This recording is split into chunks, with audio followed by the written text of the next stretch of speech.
Good morning, and thank you very much for joining us. I am Yuri Folari. A quote from the president yesterday, everybody can relate to it. Insecurity in Nigeria is now mentioned all over the world. All people who want power, whoever they are, you begin to wonder what they really want. But the part of it, the first part that interested me is that, you know, all over the world they're talking about the insecurity situation in Nigeria. And Mr. President has said, you know what? Those people causing trouble are in for a shock. But I get ahead of myself. My guest this morning is Dr. Lukayode Isuola, Senior Research Fellow in Politics and Governance. That's correct. I got it. Senior Research Fellow, Politics and Governance at the University of Lagos. He's also, we take him as a political analyst. Thank you very much for coming on. Thank you. All right then. So, the president, you know, what he has said is plain, because just about everywhere, certainly all over the country, people are talking about the insecurity situation. Now the president has given hope, shall we say, that we're about to do something decisive. That is to say, he is on our behalf. And he said a shock awaits them. How do you take this? Because I have heard commentaries saying that, now, whereas that is good news, why are you telling us this first? Why are you giving people, room to... Look, if people are definitely troubling the nation, and it didn't start yesterday, what is it about governance that they can't just act? How did you receive it? Or is all of this in order? This is the way it's supposed to be. Bear in mind that the background to all of this was the report by Professor Yakubu of INEC that we've been taking all sorts of hits, and in the last 7 months is when we've taken most of the, I think 42 hits on INEC facilities that he spoke about.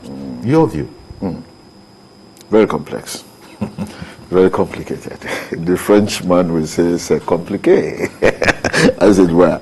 Well, the first point is the president's confession, if I'm allowed to use that word, that insecurity in Nigeria is now talk of the nation. I think it goes beyond the nation. He even said all over the world. Talk of the world. Yeah.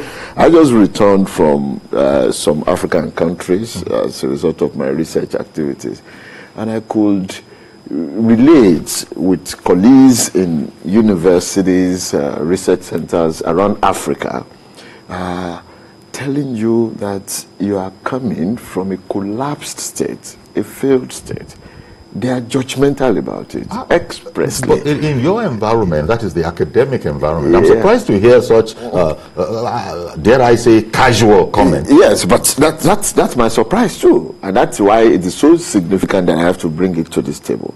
Expressly, they put one or two together to conclude that you are coming from a collapsed state. That is the impression. Maybe those of us who are in Nigeria will feel, well, that is a bit exaggerated, because I could still drive from the University of Lagos down to this place today.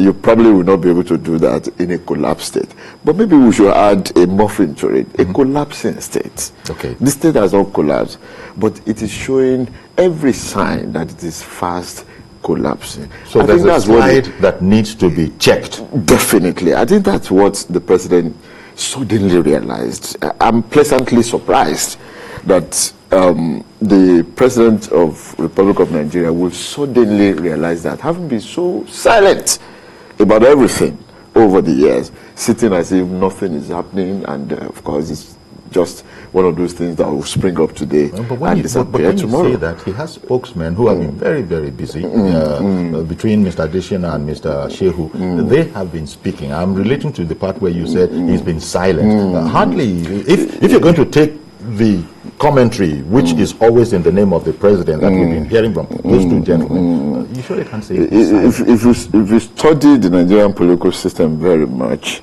and very well, you will know that in most cases, when spokesmen speak, they don't speak for the president. And if you remember, even though they mention his name, of course, they will say the presidency as an institution, but they don't speak for the president. But that's why they actually say President Muhammadu Buhari said. Well, when you speak for, and you speak directly, I think two things will always come out of it. Yorubas will say "Oro okere," tí ó bá lékan, adékan. I mean, Nigerians didn't vote for Shehu or any other person who calls himself or additional, the spokesman for the president, Nigerians voted for Mr. President, and he came to Nigerians to have a social contract. Nigerians expect, therefore, that whenever there are critical national issues, the president should come out and speak to them.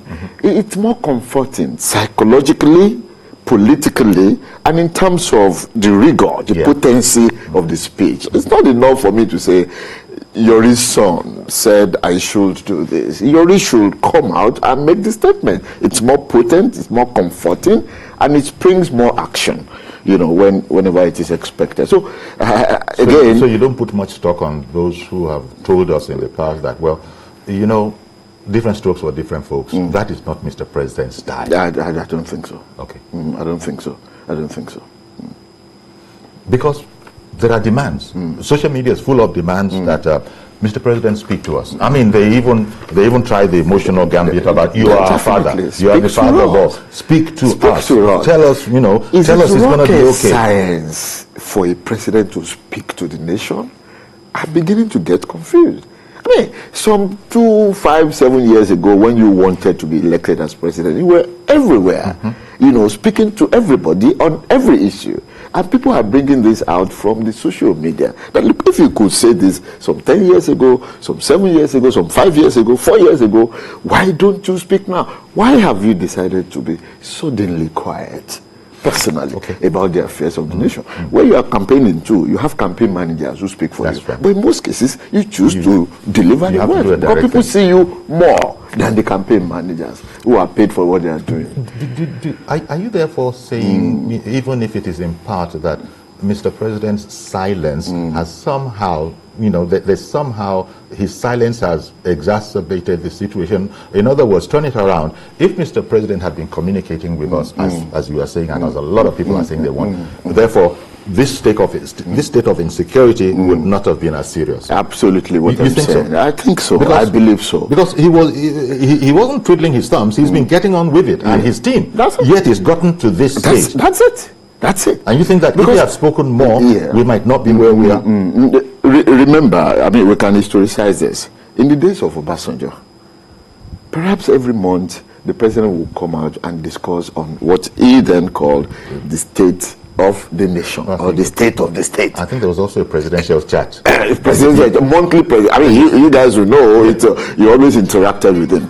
Whether he was saying what we expected to hear, or he wasn't saying it, there were statements coming from the president. That was then going to be left to the civil society to interrogate, discuss, explore for possible feedback. That is what Nigeria was before this current president. When there was, the COVID crisis around the world, you will see that in the United States, the president, even Trump then, will come out every day, because it was a national emergency, to interrogate the issue and issue statements to give hopes to the citizen. I think you don't need the wisdom of Solomon to know that whenever a state is in crisis, like Nigeria is in crisis, to the extent that colleagues outside the world will be saying you are coming from a failed state. And the president now realizes it does not take the wisdom of Solomon to know that every day the only part I would take issue with, the only part I would take issue with is where you say the president realizing, and this matter about a failing state. There's no way that's going to be acceptable or accepted in governance circles. Well, there's no way that's going to be accepted among the politicians. You mean? Well, in government. In government. Well, how do you mean government in this state? Well, I mean the presidency. Yeah, of course, presidency will never agree that the state is failing. But the president knows from the feedback from the citizen that the state is failing. But we don't have because you are a specialist. Yes. Because you are a specialist. When we talk about a failing state, there are parameters. And I don't know that we've ticked all the boxes. We have not. And that is why I ran away from choosing the word failed state. But it's failing. It's in progress. There are signs that indicate that failure is on the way.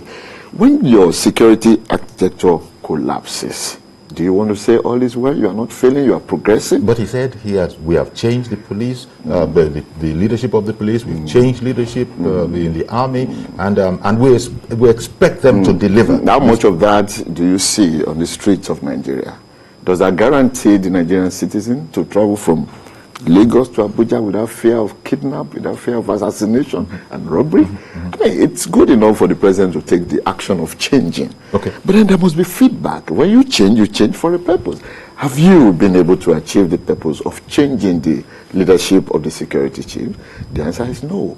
If what we read in the papers every day is anything to go about, except their line, except their political oppositions who want to drag down the government. But we see videos. Videos don't lie. We see photographs. Yes. These things don't lie. This So is I will maintain that the president has suddenly realized that the state is failing. But it has not failed. You might also recall that the president had just remarked, we were talking with the INEC chief, that he gets daily reports. So, in other words, he knows what is going on. He gets daily reports. Okay, well, but so I was the president gets daily reports, yeah, but so he's very, very much aware. Yearly response to daily report. There are 365 days in a year. Yeah. So you need to accumulate 365 days report before you make one statement.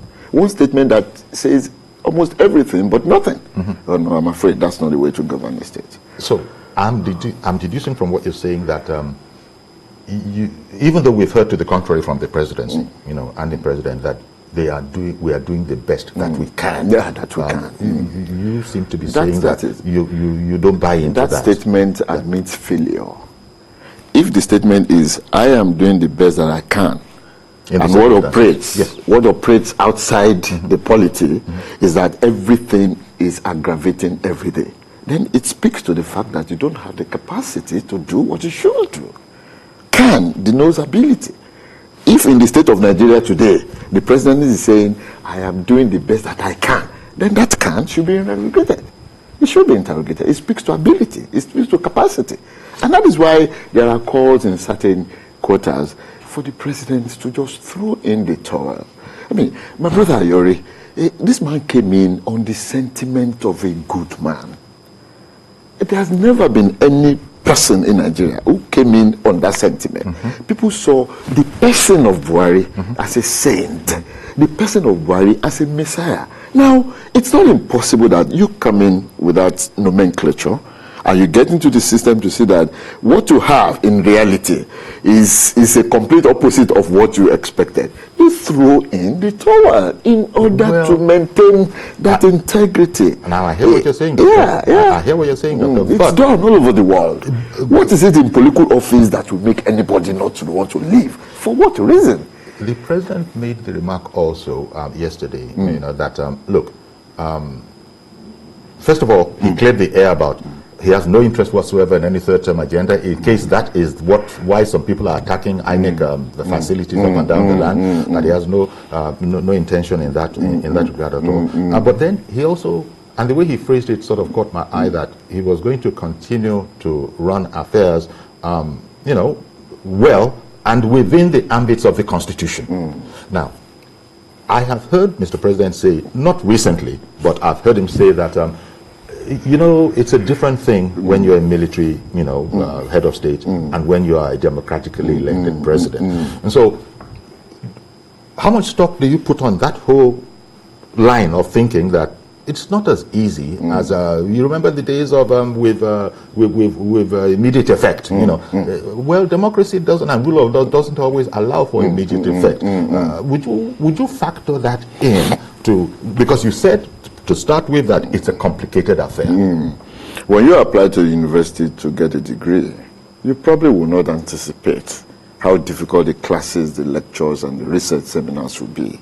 But you prepare your mind that you are determined to get this degree. And so it's that determination that scales you through. Mr. President cannot tell us that when he was campaigning in 2015, he did not know that he was coming to serve under a democratic tenure. He witnessed several democratic tenures in Nigeria. The Babangida Chonekon, Shagari before him. And as an international man, he saw what democracy is and how democracy operated around the world. So it is wrong for anybody to say, I did not know this is how it is. You no, but never, I don't, the president has never said that. So if you now say it is not easy, did you expect it to be easy? Governing men is not easy. And that is why the Surajus on the street, the vulcanizers on the street will not say, I want to be president tomorrow. Because they know that you need special skills, special experiences, special capacity to decipher things and interpret things for you to take the lead. That's why everybody is not up there as the leader. So once you take up the mantle of leadership, you should carry the responsibility. It doesn't have to be easy. In fact, when it's easy, it's nothing.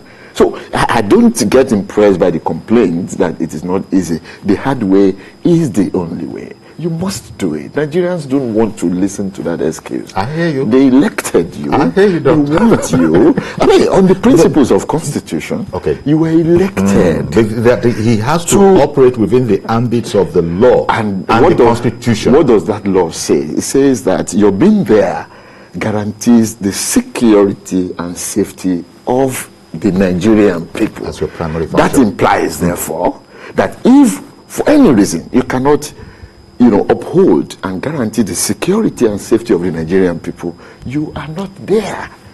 That's what it implies. Okay. I am not speaking it. The Constitution is speaking it. Good morning, Patrick in Owerri. Good morning, Patrick. How are you? And your guest in the studio. Thank you very much for calling in. Go right ahead, please. Yeah. Well, what is trending today is the president being shocked. Especially in Owerri here. Many young men are writing now, they are shocked. Mr. President, it is hearing. No. Sorry, sir. I didn't. You used the word shock. I think the context in which it was used was that the president was saying that troublemakers, secessionists, people destroying federal property will receive a shock shortly. We have given them enough time. I'm quoting the president now. At this point, Uncle Yeri, at this point, the rhetorics are very important. The rhetoric, the words we use, like your guest told you there. You don't need all this. You've not been here, maybe we'll invite you to see things for yourself. The people are already shocked. The people are scared. The people are not coming out. They are shocked. I don't know whatever word. You don't need to shock even among it's the criminals and the good ones. The good ones are already shocked. There are few things the people, especially from this part of the world, requires. Look at what is happening in Benue. From what the people from the eastern part of the world read, it seems that those things are for us. It seems that the whatever pounding we're going to do is for here. But what you hear the president said, I condemn at its entirety. We didn't hear it. What is happening in Benue? We condemn at its entirety any herdsman carrying AK-47. My people, I deny them.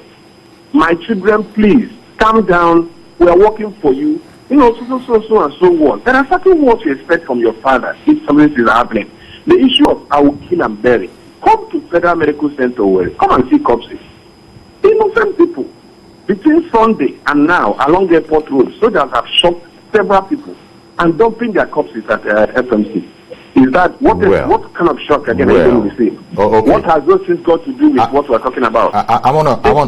Sorry, I beg your pardon. I want to thank you because you see, I want to thank you very much for calling in. But when you begin to talk about coffins by the wayside, by the side of the road, you understand that you can't say that kind of a thing without verifiable evidence where we see it. Because we're talking about a delicate situation. The president himself has said that it's the insecurity that is being spoken about now. But going to the shock, that word shock, yeah, the president used the word. And he was referring, the context of the word shock was that the troublemakers are going to receive a shock. How do you know? This no doubt goes back to some of the things that you've just said. But he has announced that did the president say the troublemakers are going to receive shock? Yes. Okay. Yes, that's the statement. Yes, those that have been destroying national assets, meaning the INEC facilities, because this was where the professor was presenting to the president the situation they're in. So it was in that context that he has said those people will be getting a shock. If they what do they want? I don't know what they want. We've changed the police, we've changed the army. So why are people carry on like that? Good morning, Ada. Thank you for holding on. Go ahead, please. Yes, good morning. Good morning. Good morning to our guest, Dr. Olukayode. You're speaking very well. Indeed, it's complicated. Let me borrow his words. I'm glad to hear President Buhari admit that the insecurity in Nigeria is now the talk of the whole world. I recall when one of his media, whatever, accused us of being whalers, simply because we are drawing the attention of our president to the deplorable state of affairs and the need to address the issues. I, for one, have always seen Buhari as a messiah. I must tell you that. You will be surprised to hear what I'm saying, but I'm disappointed. My appeal to Mr. President is to treat everyone fairly. You know, he said that the people doing both the INEC offices attacking the police and the rest of them, that they'll be shocked. I condemn it, but all I'm saying is that let there be no double standards. Let him also shock the Fulani people who are already killing people and all, making them carrying AK-47 or AK-49. Babangida told us in a journalist hangout that they have AK-49. I don't know those things. All indices of a failed state is playing out in Nigeria, whether we like to hear it or not. However, we should not lose hope. Once there is life, there is hope. Indeed. President Buhari can still fix it. I have the confidence in the President Buhari. He can fix it if he determines to do so. Let him just have the political will. All right, then. Nigeria. Let's not give up this country. Thank you very much for calling in. Indeed, and I should also point out that Kayode, even though he has access, is not about to move to any of those African countries and take up residency and begin to lecture there. So you know, you're better off here. The disaster is that if 1% of Nigerians decide to move that way, those countries will collapse, and that speaks to the reality of never allowing Nigeria to collapse. She just spoke about Fulani herdsmen. I hate using the word Fulani, but the realities will prevent you, from doing otherwise. Herdsmen. You know, I told you, I just returned from a tour of West Africa. I went by road, deliberately so, because I needed to see for myself, the need for, comparison before you do analysis. I see herdsmen on the road everywhere. They were there doing their things with their cattle, several open grazing and all of these things. None of them did I see with AK-21, let alone AK-47. What is a herdsman doing with AK-47? I don't see the logic at all. Okay. It speaks to the fact then that there is a peculiarity with the Nigerian situation. How do they get this gun? Who gives them? Who allows them to carry? And there's a shoot-at-sight order by the president for any herdsman wielding an AK-47. So, has any one of them been shot? I have not heard a report. So, that's what we say. Mr. Kesandu, thank you for holding on. Good morning, sir. Uncle Yori, I greet you, sir. Good morning, our guest. Good morning. Dr. Isola. Uncle Yori, you see, we are all Nigerians. I am from Imo State, and we all believe in this country, Nigeria. But it's high time, Mr. President, not just acting presidential, it's high time he spoke presidential. The truth about it is that Mr. President is the father of all nations, and he must accept that particular responsibility and role to be for everybody and for nobody. When he made that statement of the issue, we thought Mr. President meant well until he made the statement of 5% and 95%. And this has been what has been playing out. People are being slaughtered on daily basis in Ebonyi, in Benue. We have not seen Mr. President come out to give stern warning to these persons doing some of these things. As I speak to you, like my brother Patrick said, what we are seeing in a way is making us shed tears on a daily basis. In fact, a young man who was living for Germany was just murdered in cold blood by the military. And up to this moment, Mr. President has not deemed it fit to even call them to order, for them to also obey the rules of engagement. When Mr. President sound the way he just sounded, that is not the way a father of the nation should sound. Fulani headers are going about with AK-47, maiming, killing, raping people. And up to this moment, we have not seen a categorical statement from Mr. President condemning this particular act. If you tell us that you shoot aside anybody with AK-47, that is just a general statement. And up to this moment, Uncle Yori, how many persons have been shot with AK-47? This Fulani headers maiming people. I think it's high time Mr. President understood. He should disagree some of our minds that Mr. President does not really like some of us from this part of the country. And that is what it means. Okay. That is what he needs to make us believe that he is for everybody. We are not happy with the way Mr. President has been acting. He should simply speak and act presidential. We are not asking for too much, and that is why we said let us have a fresh constitution, so that there will not be so much power at the center. Let us have a dissolution of power. We can be there on our own. All right, God bless then. Nigeria. Thank you very much, Kesando. Okay, he actually went into another subject. Yeah, another subject entirely. That one is ongoing now. We shouldn't be sectional about this. Yes. You see, when we are trying to be African, when we say Mr. President is the father of the nation, this kind of statement perhaps makes the ruling class feel they are Leviathan, they are God somewhere. It's not the father of the nation. He's the number one servant of the nation. Maybe somebody needs to make that clear so that he will know that he's not supposed to just sit in the comfort of Ashura. He should be on the street, if possible. Good. Will you allow for different styles? Will you allow for, look, different human beings, even if you are a president, you're still a human being. I'm saying different styles. I'm saying what the Constitution says. The Constitution says you are the number one civil servant in the country. The civil servant is supposed to serve the people, and therefore you are not supposed to be father who will sit down at the comfort of your office and start teaching others. You work with people. You make it sound like an easy job the way you're saying it. But that's what the law is saying. But no, what I'm saying is that you make it sound like the occupant of that office is having an easy time, but that's not what we're hearing from them, that they're working round the clock. Well, that's they say they sleep very, very little. Mr. George, good morning, sir. You know. Mr. George? Yes. Good morning, sir. George. Good morning, Uncle Yuri. Can you hear me? Yes, but you've been away for too long. Welcome back. I went to look for food. Welcome back. Uncle Yuri? Yeah. I'm sorry to disagree with the president, because this is not the first time he's issuing such a directive or such assurance. He assured us that no headman will be seen with AK-47. They should be shot aside. None of them has been shot aside, and they are still going about with AK-47 every day. He has given us several assurances that were not carried out. So I'm not really thrilled by this one. Uncle Yori, I believe that the security situation in this country is not beyond our security agencies. It is the president that has to develop the strong way to ensure that we are safe. I don't believe it is beyond them. They know the hideouts. They know where the bandits are. So what is the problem? They have the arms that they can use to tackle them. Why? People are afraid to move around. I just told you I went to look for food. If I tell you how I was going from one state to the other, you will wonder how I survived it. People put their hands on their heads when they are moving from one place to the other because they are not sure they can get there. We cannot remain like this. That is the truth of the matter. And he is the only one that we can cry to. He should please do something. Okay. All right. Good morning. Thank you very much for calling in, Mr. George. This is the way a lot of people are thinking about this matter. A lot of people, it needs to be said. Take statistics. Yes. That's what you hear.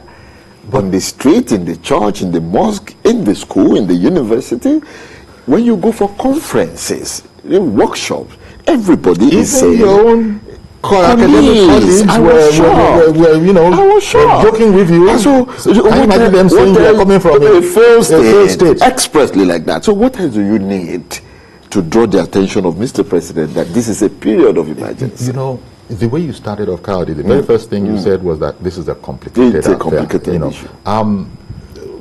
One doesn't really understand not being in government or being a soldier or being in power. You don't really understand it. But Mr. George just said there that he doesn't believe the security situation is beyond our capabilities. But you see, we often are told that what you're expecting the Nigerian army to do, for example, root out Boko Haram. They say it can't happen because it's an asymmetrical kind of warfare, war, and therefore it's not the way you... I don't know. Not everybody is persuaded that if those guys had the order, the Armenian uniform, if they had the order to take that problem out, they would be able to do it. My brother, it's complicated. The complication comes first on the issue of capacity. I beg your pardon. I'll come back to you. Mazi Okoroafo came on the line. Good morning, Mazi Okoroafo. Good morning, sir. Good morning. Sir. Yes. So you see, when we talk about this that you see the security issue of Nigeria, we cannot compare it with what is happening in other countries because reason, our own here, we go into a system of give and take. You pay money, you go. And even when they talk about housing, it has to do with money and power. Now, we talk about insecurity in Nigeria as a case study. Everything else with the whole world knows is digital. Our purely case is that purely on local authority. What do I mean? The local government. Do you know that if our local government chairmen and councillors were properly elected and positioned, we will not have all these problems? Because in as much as you're the chairman of a local government, you are the chief security of that local government. You spill your blood to make sure that you secure all those places. But because many of them got all these local government chairman and councillors based on appointment on just a man-no-man basis, that is why we are stating all this. But the question is this: the way we are moving, we saw what happened in Mali, we saw what happened in Chad. People right now in Mali, as I'm talking to you now, Mali is boiling 247. Chad is boiling 247. That of Iraq is something that one cannot talk about. Are you talking about Afghanistan? Afghanistan is 247. But the question is, we have to find a solution, our local solution in terms of security to secure our environment, because now is the time for famine. If we refuse to secure our areas now, Mr. Yori and I'm guessing and Nigerians, food scarcity will be prominent in Nigeria. It will be a problem in something most to come in this country. Because one, people are complaining. You see governors talking that they are siding or whether they are sizing or that this and that. It's a problem. Not to talk about when the marketers, people who are in the market, they cannot sell. People who are buying, they cannot, people who are coming. Even people are manufacturing, who are importing, they still have problem with the banks. Yeah. To collect loan from the banks to pay is another problem because people are not buying. Mm-hmm. And even when people will continue owing you, come and you may have paid by the even steeper, which is not ready. The local government authorities should come back and sit down and find solutions now or never. Failure to do that, they're creating more problem for themselves. Thank you very much. Have a blessed day in Lagos. God bless all of us. Thank you, Mazi. You already, the point made by the last caller is similar to what I wanted to say before his call came in. The issue of capacity. If there is one lesson that the Nigerian people will learn from this disaster in this administration, is the issue of ensuring that leadership is decided based on capacity and CV. In 2015, I will take your mind back. The Nigerian system had a problem. The economy was in trouble. There was serious security issue.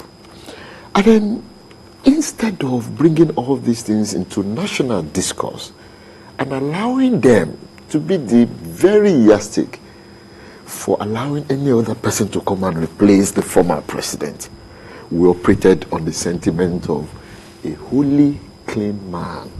And I always draw the analysis of this into a university system. When you have a university system where teaching and research are in crisis, whereas they're supposed to be the primary things to be done. And I say, no, what you need to resolve the crisis is a good man who is close to God, who is born again. Then you bring a pastor to come and be vice chancellor. That is the best way to kill that university. There was a disaster in 2015. We did not decide that election based on CV, on capacity, on merit. And that is what is haunting us today. Wait, Doctor. Yeah. There is a political process. There are qualifications for those who want to aspire. Capacity. I didn't say qualification. Well, capacity. But at the end of the day, CV. It's a vote. It's a single vote that counts. Yes. And so whatever the CV that has been presented, yes, the entirety of the Nigerian people are going to evaluate it with their vote. Yes, that's why I'm saying, if we looked at my choice of, I say we did not decide. I am not isolating myself from the problem, either by accident or design or by error. All of us decided 2015 based on sentiment, based on the perception of one holy man or one Messiah, not on CV. What have you done before? What can you do? What should you be able to do, given your leadership, given your personality, your training, and your background? That is why we're here today. And I think Nigerians should begin to learn that lesson. It's similar to what the last caller said, that we just put people in office, because of man knows man. I think the signal is that to build a nation, we must elevate ourselves beyond these very mundane yardsticks of selecting leadership. Okay. Now, you refused or you rejected your colleagues who referred to your country, our beloved country, as a failed nation. But it's not a failed nation. But then you qualified it by saying fast failing. That says to me that it's not a hopeless cause. You are not among those who are saying the situation in Nigeria is hopeless. No, it's not hopeless. It's not hopeless. No situation in the world is hopeless. So this is a thing that is not beyond us. It's not beyond us. It's not beyond us. It's not beyond the world. All we need to do is do the right thing. And as I was talking to a journalist some 2 days ago, constitution is key. The president emphasizes that frequently. Constitution is key. But constitution is the state itself. What we call Nigeria today is 95% expired. Which means the constitution is expired. Now, when you have an expired item, how do you solve it? One, you break it down into the former materials you used to mold it and remold the materials to arrive at what you should use. That's option one. This is where we are talking about those. Are we in that process now with these public hearings that are being set up? I'm afraid we are not. In spite of this hearing to amend the constitution? I'm afraid we are not, because the processes themselves that you see to amend the constitution are not going to yield any result. They are not properly done. You are talking about constitutional amendment. What constitution are you amending as at this point? 1999, 1963? Which one are you talking about? That's number one. Number two, who are the people going around to amend the constitution? What training, what CV do they have? Philosophically, the idea of a constitution speaks to the law that operates the constitution of the country. You bring people together. That's where the word constitution comes in. So constitution is not the law. It's the people that you have brought together. And when you bring people together in a political system, three things are in place: sociology, law, and more importantly, politics. Now, those who are going around now claiming to rephrase or rework the constitution, what is their extent of knowledge? Well, they are well-informed. That's what I'm saying. They are politicians. Do you trust national development to politicians? No, I don't think politics being anybody, a game of what to eat.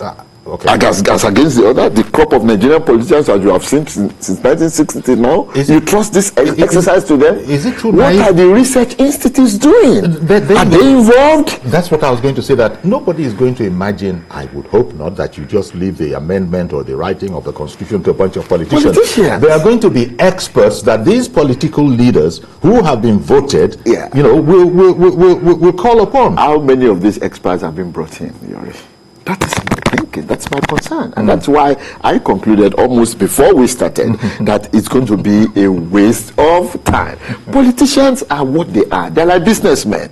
They go only for where their selfish personal interests are. It's not out of place. That's why they are politicians. Yeah, and that's why you have the neutral society. That's an overgeneralization. Well, I will accept that. But no, I will never. Because there are a few people who actually go out there to serve. Give me an example. I'm just working from probability. From what we have seen, beyond probability, empirically, in Nigeria, between 1960 and now, politics being played by politicians is all about selfish interest, and that is why there's no ideology. Okay. You are in PDP today, you move to APC tomorrow. That is a fact. It's facts. Moses in Ibadan. Good morning, sir.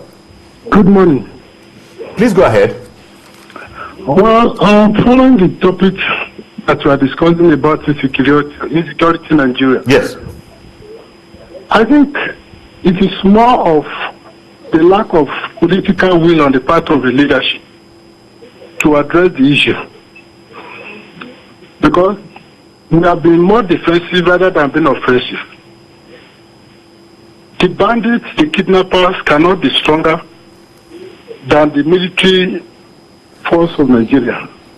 But we have refused to take the battle to their camps And so they continue to ravage Nigeria and embarrass everybody. Okay. Just because the leadership cannot muster enough political will to address the issue. If they can, honestly, we will have peace in Nigeria. And every other problem of agitation will come down. Because we are having this other agitation because of the lack of political will on the part of the leadership to address the issue. They are concentrating on the southeast, leaving the problem in the northeast, northwest. They have refused to accept the truth. They are even introducing people that are killing, maiming, kidnapping people back into the system. I mean, it cannot work. Okay. All right. I hear you. Thank you very much for calling in. Now, Kayode, part of the problem, when the president said that the whole world is talking about insecurity in Nigeria, and every Nigerian already knows that, you know, and then secessionists, I don't know if those kind of agitations, that people are actually actioning and are, you know, carrying on the way they want. I think over the weekend, the video circulated in social media that a group had gone to, you know, the Idiroko border and had, you know, purportedly opened it up. And they, from the videos that we saw, they seemed to be in charge. Even took a rifle from some immigration officer, I believe, that was there, even though there were no bullets in it. That's on the one hand. A proscribed organization, proscribed altogether, you know, was actually still speaking to the people. And unfortunately, it seemed that the people actually, you know, listened to them and did as they were asked to do. So all of this, you know, somebody talked about the political will there. What's this political will? Are you in charge or are you not in charge? That's what a lot of people are asking. The question has answered itself. If a group of people, very micro group like that, we go into a national border, a prominent national border, and take charge of everything and open it. The question is, are you in charge or you are not in charge? It's not kind of this that will say that. The answer is clear, right on the table. Nobody's in charge. Well, it's a difficult situation because when you say that, I wish I had some comeback. But I saw those videos, and those people operated very much the way they wanted at Idiroko border. It's not today. And then just left. Elsewhere in other parts of the country. Louis in Spain, I believe. Good morning, Louis. Yes, good morning. Thank you for calling in. I want to thank you. I thank your guest. I just want to agree to what your guest, Dr. Kayode Esuola. That's just the fact. Even the National Assembly, they know that the process they are even undergoing is going to fail. They know. They are just doing this one to but most of them are even afraid. So that they will not be killed by the bandits. They are afraid. Until the governor of Niger State cried out that they are very close to Abuja. That is when you see our National Assembly members, they were crying in the parliament. If they are allowed this thing to overrule the whole country, we are just in European and they don't look the question they ask us here, they say, don't know our leader, it is the best that we can get from our country. That's what they ask us here. Those are our leaders. It is the best you people can get from our country. Country that produce all kinds of noble men. This is the kind of leader we are getting. The people are complaining about Buhari, but we should go and check what he did with the PTF. Why are we not complaining? Not that it's still money, but he has this tendency of favoring the note over everything that he's doing. Go and check the thing that he's doing with the PTF money when Abacha appointed to be the leader of PTF. So it's not now that we are saying those things. Most of the Nigeria problem can be solved with just for us coming together. That's one of the problems that is our grant in Nigeria now. Just coming together and look and solve 50% of the problem. But I want to do that. Instead of doing this, this one is blaming this side, this one is blaming this side. Okay, look at it now. If you go to Niger Delta, I'm from Niger Delta, I'm from Edo State. If you go to Niger Delta, most of the oil block is being owned by the Northerners. But go and look the North. Almost 95% of the children they are not going to school. They are nothing. Yes, but it's just the elites in Nigeria, they are killing the country, and they want everybody to be happy with it. All right. Thank you very much for calling in. Appreciate your call, Louis. It's gotten so serious that I heard Governor Tom on television actually appealing to the president to allow people to bear arms. That this thing is becoming too much. We're being slaughtered here. It's an extreme alternative. Yes, so, it is. It's understandable. It's understandable. Because he, as far as that governor is concerned, he says we cry to Abuja. Nobody is helping us. I think I saw a woman, a lady from there was speaking on behalf of Nigerian mothers. So there are calls all over the place. Mr. President, please come to our rescue. Even from the calls that have come in today, Indeed. Is anybody saying the opposite? Yeah. Is this manipulated? No, of course not. So who is in charge of Nigeria? Well, certainly We are a failing state. Put it together. That's the answer you get. But it's either we accept that reality and swing into I action. don't want to go as far as failing, personally. Yeah. But I understand that we have many problems. But failing is just that the evidence is a bit one kind, because you see the kind of things that I've spoken about. People purporting to open a border by themselves. People saying the kind of things like, they want their own, government. Yes, they want their own government, local government, and that kind of a thing. Police. And Mr. President was warning that people who are speaking like this, maybe they're so young that they don't have the experience of being at war. And I've seen that Mr. President was taken to task on social media when he said that he was in it, and he had made the point that over 1 million people died. We don't ever want to see that again. Unfortunately, the fear of that should have made him more proactive in running the Nigerian state. Human beings are products of emotion, especially when critical issues are at stake. They damn the consequences. Why do protesters go to the street and burn cars and burn houses? Houses and cars do not offend them, but they are trying to make some point for some people to listen. That is the manifestation you see in every part of the country. If Mr. President went through civil war and saw many people died, he should be proactive towards ensuring that there's no repeat of such in the Nigerian state. Because the way we are going now, some will even tell you we're already at civil war. Remember what people who are calling from Owerri are saying. I've not been there, but we see pictures on the social media. This matter is beyond sentiment. This matter is beyond prayer. Maybe we should talk to pastors who are praying, who are doing all these spirits. It's beyond all these things. Everybody should come and realize the problem and then face it head on. Well, I'm sure you recall, maybe you're still out of the country then, very recently, traditional leaders, across the board, came together on this particular subject to add their own voice to the warning. Very much along the lines that you are speaking about here. Definitely. And also, criticizing the politicians. Yes. In fact, the traditional rulers were saying that, I'm quoting on your visa in particular, it is we traditional leaders that you leave there. Of course. You people that were voted from here, you can't come here in view of your performance and stay for a week here. So, Claudia, politicians should never be left to their own with the future of this country. Given what we have seen of them in Nigeria between 1960 and now, they don't have the CV to rework the constitution. So who holds them to the account? They could lead, but they need to involve the critical sectors of the society. Otherwise, whatever they do will become what Fela calls perambulation. It won't work. I think I'll just leave it there. Let's leave it there. We can leave it there. Yeah, we can leave it there. To leave it there. It's not a failing state, in my opinion. I say it's a failing state. Not failed yet. Not failed yet. It's collapsing state. Can we agree on crippled giant? Can we agree on there's much work to be done? I agree. Much more work to be done on the states, so that it will not ultimately fail.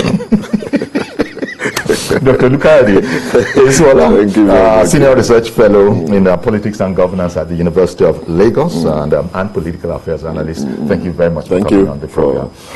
So that's our program. Let me just a quick word about COVID-19. It's not gone away. So please, the masks, the social distancing, which I notice has disappeared in all public places, please, do what you can. Bye-bye for now.